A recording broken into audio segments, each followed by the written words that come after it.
This is your Fox 10 News Now update. Hi, I'm Lee Peck with your Fox 10 News Now update. Pre-election voting has now surpassed 2/3 of all ballots cast during the 2016 presidential election. More than 91.6 million Americans have voted so far. That's about 67% of the total ballots cast 4 years ago.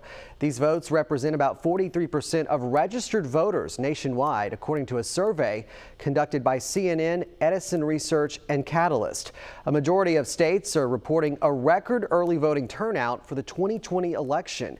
16 states have already seen more than half of their registered voters cast ballots ahead of November 3rd. Meanwhile, the former vice president spent his Saturday in Michigan, where he was backed up by his old boss, former President Barack Obama. Get out there and vote! I don't care how hard Donald Trump tries. There's nothing, let me say it again, there's nothing that he can do to stop the people of this nation from voting in overwhelming numbers and taking back this democracy. The event featured a performance from Grammy Award-winning singer Stevie Wonder. Senator Kamala Harris spent her time campaigning in Florida. Well, President Trump and First Lady Melania Trump spent their time campaigning in Pennsylvania, while Vice President Pence campaigned in North Carolina and Eric Trump in Florida. In the midst of the President's Day full of rallies in Pennsylvania on Saturday, President Trump signed a symbolic memo in support of the fracking sector. The president pled with voters in the crucial battleground state, calling Joe Biden's plan an economic death sentence to Pennsylvania. Biden's plan is an economic death sentence for Pennsylvania.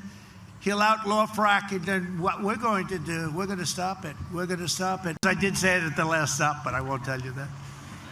But today I signed an order to, just now on the plane, to strongly protect your state's energy and fracking industry.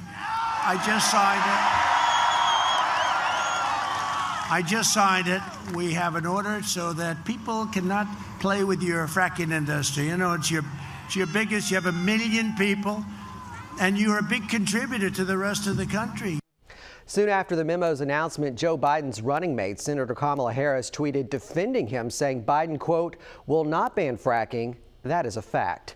Well, if you're still holding out onto an absentee ballot, you don't have much time to return it. It's too late to request an absentee ballot, but if you already have one, the deadline to get it to the election manager's office is tomorrow. If you mailed it, it must be received by noon on election day to count.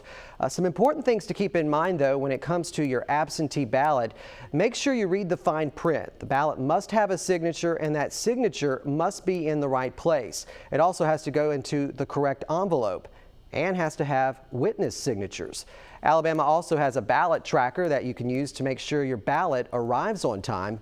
For that information, you can head to our website, fox10tv.com.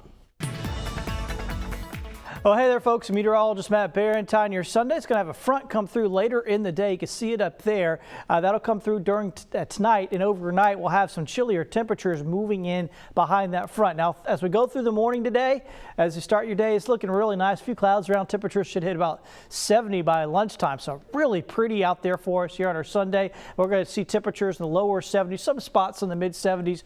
Just really comfortable here across the area all through the day, and looking nice on into your Sunday evening as well. Remember, sunset 5 o'clock roughly today. So yeah, this is the bad part about the time change. But hey, you get an extra hour of sleep tonight, so it should be helpful. Temperatures will be in the 60s here for you as we go through the evening hours. All right, in the tropics, we do have Eta, the newest tropical storm, the record-tying 28th named system of the 2020 season. Down here south of Jamaica, moving to the west at 15 miles per hour. It'll continue working its way west. It's likely going to make a landfall here in Central America between Nicaragua and Honduras. And then what it does after that, it gets a little squirrely. It may actually end up back out into the Caribbean. Here's what I mean. Here's the models, and watch what some of them do. They start shooting it back off to the north and east. Folks in Cuba and then folks in South Florida are going to have to keep an eye on this in the long range. Right now, not showing any threats at all for the Gulf of Mexico, but obviously this is 2020. We'll keep an eye on everything that's happening out here in the tropics. So here's your planner. Look at these mornings. After this cold front passes by tonight, temperatures drop down to lower 40s, upper 30s. It's going to be chilly, so you might want to spend your weekend digging in the back of your closet and pulling out some of those winter clothes to make sure you're ready for this cooler weather coming up this week. Stay tuned to Fox 10 News throughout the day for the latest updates. This has been your Fox 10 News Now update.